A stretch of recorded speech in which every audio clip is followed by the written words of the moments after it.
Hello student, स्वागत है एक बार फिर से इंग्लिश क्लास में। और आज हम देखेंगे डायरेक्ट से इनडायरेक्ट बनाने के ट्रिक के बारे में। और इसमें आप लोग का आज पूरा 2 का 2 नंबर समाप्त करके ही जाएंगे। वीडियो में लास्ट तक बने रहिएगा। आपको वीडियो अच्छा लगेगा तो लाइक कीजिएगा और सब्सक्राइब कीजिएगा, शेयर कीजिएगा। जैसे सबसे पहला एग्जाम्पल है, Ram said to Shyam I am going to church. पहले ये समझिए कि ये कौन सा सेंटेंस है, किस टाइप का सेंटेंस है। ये आपका असर्टिव सेंटेंस है। कौन सा सेंटेंस है? असर्टिव। और असर्टिव सेंटेंस के लिए जितने भी रूल होते हैं शायद ही आप लोगों को याद होगा।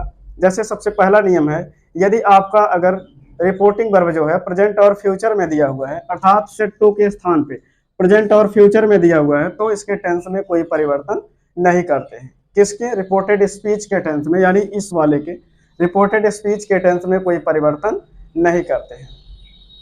यदि अगर आपका इन्वर्टेड कामा के बाहर के भाग जो हैं वो आपके पास्ट टेंस में दिए गए हैं, तो उसके रिपोर्टेड स्पीच के टेंस में परिवर्तन होते हैं। जैसे आपके जितने भी प्रेजेंट की सहायक क्रियाएं हैं सब पास्ट में चली जाती हैं, और पास्ट की सहायक क्रियाएं उसी में ही रह जाती हैं। जैसे इसमें क्या हो जाएगा, सेड टू के स्थान पे आपका किस में हो जाएगा?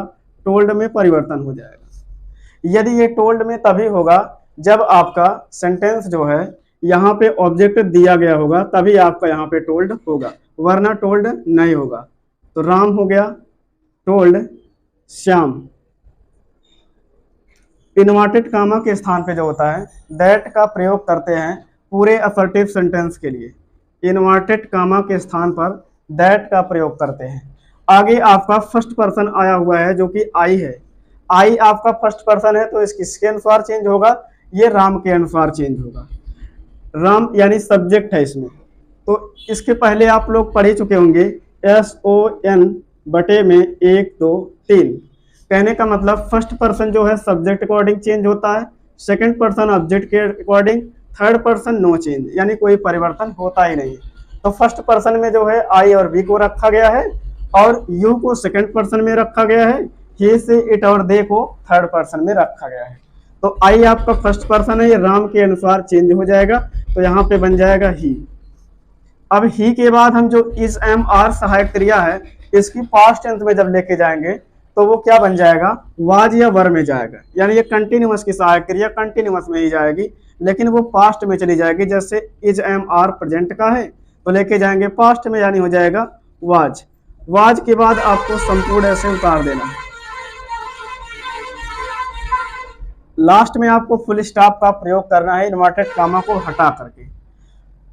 अब इसके बाद जो है सेकंड एग्जांपल की बात कर लेते हैं। जैसे he said to his friends how can I help you। तो ये आपका लास्ट में देख लीजिए कि ये क्वेश्चन मार्क आया हुआ है, इसका मतलब ये आपका इंट्रोगेटिव सेंटेंस है। और इंट्रोगेटिव सेंटेंस के लिए कौन कौन से रूल होते हैं? टेंस में परिवर्तन वाला रूल सब कुछ वही पहले वाला रहेगा, बस केवल सेड टू के स्थान पे परिवर्तन किया जाएगा, इन्वर्टेड कामा के स्थान पे परिवर्तन किया जाएगा, और लास्ट में जो आपका इंट्रोगेटिव आया हुआ है उसको हम असर्टिव सेंटेंस में चेंज कर देंगे। अब इसके बाद जो है जब हम इसको बनाएंगे तो इसमें कौन कौन सा रूल लगेगा? जैसे सबसे पहला रूल है, सेड टू के स्थान पर किसका प्रयोग करेंगे? आस्क्ड का प्रयोग करते हैं, आगे ही हो जाएगा। अब इसके बाद जो है हिज फ्रेंड्स यहाँ पे उतार देंगे, हिज फ्रेंड यहाँ पे उतार देंगे। इन्वर्टेड कामा के स्थान पर क्या लगता है? अगर आपका यस नो टाइप सेंटेंस है तो उसके लिए इफ या वेदर का प्रयोग करते हैं, और इसके बाद अगर आपका WH टाइप का सेंटेंस है तो उसके लिए WH वर्ड का प्रयोग करते हैं इन्वर्टेड कामा के स्थान पर। जैसे यहाँ पे ये देख लीजिए कौन सा टाइप है, आपका WH वर्ड आया हुआ है। WH वर्ड आया हुआ है, इसका मतलब WH टाइप है। तो WH टाइप के लिए किसका प्रयोग करेंगे इन्वर्टेड कामा के स्थान पे? WH वर्ड का। यानी यहाँ पे किसका प्रयोग कर देंगे? हाउ का। अगर यहीं पर कोई सहायक क्रिया दे दिया गया होता सबसे पहले तो आपका यस नो टाइप हो जाता, और यस नो टाइप के लिए जो है हम इफ या वेदर का प्रयोग करते हैं। हाउ हो गया। अब हाउ के बाद ये कैन आपकी सहायक क्रिया अभी नहीं लगेगी। हाउ को जस्ट लिखने के बाद हमको एक सब्जेक्ट लिखना होगा जो कि आई है। आई आपका फर्स्ट पर्सन है तो चेंज हो जाएगा सब्जेक्ट के अनुसार, आप इसको देख लीजिएगा। अब सब्जेक्ट के अनुसार ही के लिए यहाँ पे क्या हो जाएगा? ही लगेगा। और इसके बाद जो है अब हम सेंटेंस को देखेंगे, सेंटेंस कौन सा है? तो ये कैन है। कैन का पास्ट फॉर्म क्या होता है? कुड होता है। कैन का पास्ट फॉर्म कुड हो जाएगा। अब यहाँ पे हम कुड का प्रयोग कर देंगे। अब कुड के बाद हेल्प, हेल्प के बाद जो यू आया हुआ है ये आपका ऑब्जेक्ट है, इस सेंटेंस में ऑब्जेक्ट का कार्य कर रहा है। तो ऑब्जेक्ट के लिए किसका प्रयोग करेंगे, ऑब्जेक्टिव केस ही प्रयोग करेंगे, लेकिन सेकंड पर्सन जो होता है ऑब्जेक्ट के अनुसार चेंज होता है। तो ऑब्जेक्ट के अनुसार यानी हिज फ्रेंड्स के अनुसार चेंज हो जाएगा। अब हिज फ्रेंड कहने का मतलब यहाँ पे मेल और फीमेल आपके दोनों हो सकते हैं, तो उसके लिए किसका प्रयोग करेंगे, दे का प्रयोग कर देते हैं। अब यहाँ पर हम क्या लगाएंगे, यू के स्थान पे, जैसे आपका हिज फ्रेंड्स के अनुसार क्या बन जाएगा, दे का प्रयोग करें, या फिर अगर ही का प्रयोग करेंगे तो हिम हो जाएगा, दे का प्रयोग करेंगे तो देम हो जाएगा, देयर कभी नहीं लिखा जाएगा। और लास्ट में हम फुल स्टॉप का प्रयोग करेंगे। ये आपका इंट्रोगेटिव का थर्ड नियम है। इंट्रोगेटिव के तीसरे नियम में ये बताया गया है, इफ या वेदर के बाद जो है ये बताया गया है कि हम क्वेश्चन मार्क को हटा करके फुल स्टॉप का प्रयोग करते हैं, अर्थात इंट्रोगेटिव सेंटेंस को असर्टिव सेंटेंस में परिवर्तन कर दिया जाता है। अगला सेंटेंस है, he said to me, comma inverted comma, how beautiful the flower is। इसका मतलब आप लोग ये समझ रहे होंगे कि आपका ये सेंटेंस जो है इंट्रोगेटिव है, क्योंकि हाउ आया हुआ है। नहीं, ये इंट्रोगेटिव नहीं है, लास्ट में भी ध्यान दे दिया करो, क्योंकि ये दिया हुआ है आपका एक्सक्लेमेशन मार्क। तो एक्सक्लेमेशन मार्क का मतलब एक्सक्लेमेटरी सेंटेंस होगा। अब ये एक्सक्लेमेटरी सेंटेंस में आपके कुछ अलग अलग रूल हैं। जैसे आपके सबसे पहला रूल इसमें क्या कहता है कि यदि आपके सेंटेंस में जैसे एलास आ गया या फिर हुर्रा आ गया, ओ आ, गुड गॉड, गुड हेवन, ये सब अगर आपके आ रहे हैं तो उसमें सेड के स्थान पे निम्न परिवर्तन किए जाते हैं। जैसे एलास आने पर हम किसका प्रयोग करेंगे, एक्सक्लेम विद सारो का। इसके बाद हुर्रा आने पर एक्सक्लेम विद जॉय का।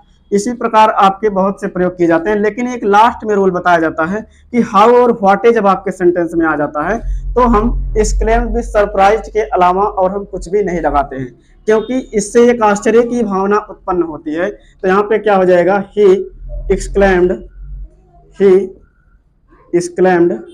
with सरप्राइज,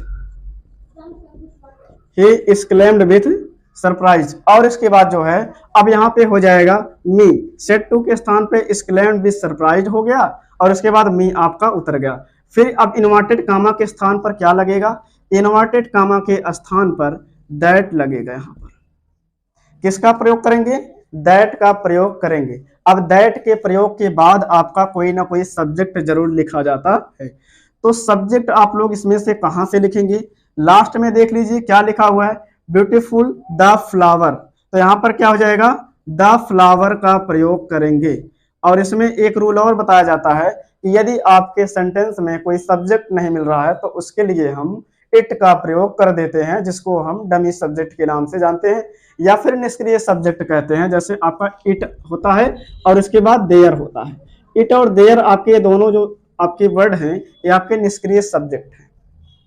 तो निष्क्रिय सब्जेक्ट के लिए हम इट का प्रयोग कर सकते हैं जिसमें सब्जेक्ट ना दिया गया हो, और सहायक क्रिया के रूप में वाज का प्रयोग करेंगे, क्योंकि सभी सहायक क्रियाएं वाज में जाती हैं। तो द फ्लावर हो गया। अब इज को किसमें करेंगे, वाज में, इज को कर देंगे वाज में। और इसके बाद इस ब्यूटीफुल को लिखने से पहले जो है किसका प्रयोग करेंगे, वेरी या फिर गुड या ग्रेट।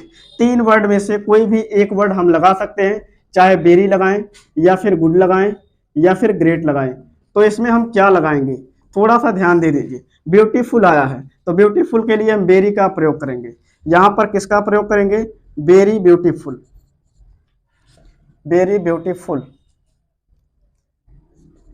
यहां पर हो जाएगा वेरी ब्यूटीफुल और लास्ट में फुल स्टॉप लग जाएगा। गुड और ग्रेट क्यों नहीं लगाए, क्योंकि इसमें एक रूल होता है, अगर कोई सेंटेंस मतलब सेंटेंस में आपका कोई एडजेक्टिव आ जाए यानी नाउन प्रोनाउन की विशेषता बताने वाला आ जाए, विशेषण आ जाए, तो वो क्या हो जाता है, उसके पहले हम वेरी का प्रयोग करते हैं। अगर कोई नाउन या फिर प्रोनाउन आ जाए तो उसके लिए हम किसका प्रयोग करेंगे, गुड या फिर ग्रेट का। जैसे आपका किंग आ गया तो ग्रेट किंग लगाएंगे। इसी प्रकार आपका अगला एग्जांपल है, he said to the children don't place in the garden. तो ये क्या हो जाएगा, पहले सेंटेंस देखिए कौन सा सेंटेंस है, ये आपका इंपरेटिव सेंटेंस है। कैसे पता चला, क्योंकि इसमें जो है यू छिपा है और इसके बाद जो है इस सेंटेंस की स्टार्टिंग एक हेल्प सहायक क्रिया नहीं, आपके जो सेंटेंस की स्टार्टिंग जो है क्रिया से हुई है, यानी एक फाइनाइट वर्ब से हुई है। तो सेट टू के स्थान पर क्या हो जाएगा, इसके लिए रूल बताया गया है कि अगर कोई भी इंपरेटिव सेंटेंस है तो उसके सेड के स्थान पर हम इसमें आए हुए वर्ड के अनुसार करते हैं। जैसे डोंट आया, डोंट का मतलब मना करना, मना करने का मतलब सलाह से हो जाएगा। सलाह के लिए किसका प्रयोग करेंगे? एडवाइज्ड का प्रयोग करते हैं। किसका प्रयोग करेंगे? एडवाइज्ड का प्रयोग करते हैं। आगे हो जाएगा द चिल्ड्रन, द चिल्ड्रन। अब इन्वर्टेड कामा के स्थान पर क्या लगेगा? इंट्रोगेटिव सेंटेंस में इंपरेटिव सेंटेंस में बताया गया है इन्वर्टेड कामा के स्थान पर क्या लगेगा, तो टू लगेगा। अब टू के जस्ट लिखने के बाद, यहां पर टू के जस्ट लिखने के बाद जो है इसके पहले हमको नॉट का प्रयोग करना होगा, इसका नॉट का, और इसके बाद हम जाके तब टू का प्रयोग करेंगे इन्वर्टेड कामा के स्थान पर। अगर हम एडवाइज्ड का प्रयोग कर रहे हैं तो अगर इसके स्थान पर हम किसका प्रयोग कर दें? फॉरबिड का प्रयोग कर दें तो भी आपका सेंटेंस गलत नहीं होगा। अगर फॉरबिड लगा दे रहे हैं तो सेट टू के पहले फॉरबिड का प्रयोग अगर हम लगा दे रहे हैं तो आपको नॉट टू को नहीं लगाना होगा। और टू को जस्ट लिखने के बाद हमको क्रिया लिखना होता है प्ले। अब प्ले के बाद in the garden, in the garden. अगला सेंटेंस है my father said to me comma inverted comma may you live long.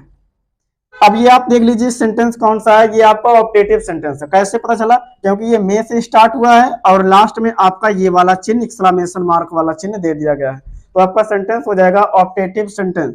और इससे भी पता चला एक बात तो इसमें और है, क्योंकि इसमें इच्छा प्रकट हो रही है, इससे भी पता चल रहा है कि आपका ये सेंटेंस ऑप्टेटिव है। इच्छा प्रकट करने वाले सेंटेंस आपके ऑप्टेटिव कहलाते हैं। तो माई फादर सेड टू के स्थान पर क्या हो जाएगा? इच्छा प्रकट कर रहा है तो विश्ड का प्रयोग कर देंगे। सेड टू के स्थान पर विश्ड का प्रयोग कर देंगे और मी हो जाएगा। और यहाँ पे माई फादर इन्वर्टेड कामा के स्थान पर क्या लगता है? ऑप्टेटिव सेंटेंस में बताया गया है कि इन्वर्टेड कामा के स्थान पर दैट का प्रयोग करते हैं। दैट के बाद जो है हम मे का प्रयोग नहीं करेंगे, यहाँ पर कोई ना कोई सब्जेक्ट लिखेंगे। जैसे यू है, यू आपका सेकंड पर्सन का प्रोनाउन है और ये चेंज होगा मी के अनुसार। यहाँ पर क्या हो जाएगा? आई। अब आई के बाद जो है मे को चेंज कर देंगे किसमें? माइट में। आगे हम पूरा उतार देंगे ऐसे लिव लॉन्ग।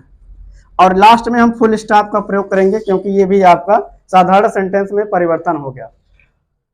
इसमें जो है सबसे पहले आपको सेट टू के स्थान पर परिवर्तन करना होता है और इसके बाद इन्वर्टेड कामा के स्थान पे, उसके बाद जो है इसके टेंस में परिवर्तन करना होता है, फिर इसके बाद इसके सब्जेक्ट ऑब्जेक्ट और इसके बाद सभी चीजों में परिवर्तन करना होता है।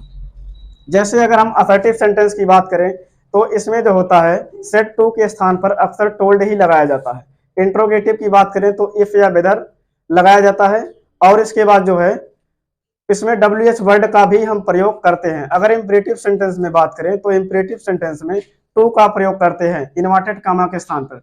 अगर हम एक्सक्लेमेटरी सेंटेंस की बात करें तो दैट का प्रयोग करते हैं। ऑप्टेटिव की बात करें तो हम दैट का प्रयोग करते हैं।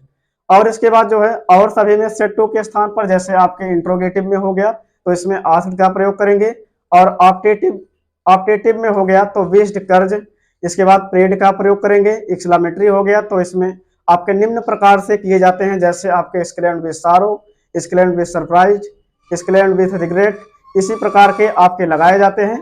और अगर वीडियो अच्छा लगा हो तो लाइक कीजिए, सब्सक्राइब कीजिए और शेयर कीजिए। Thanks for watching.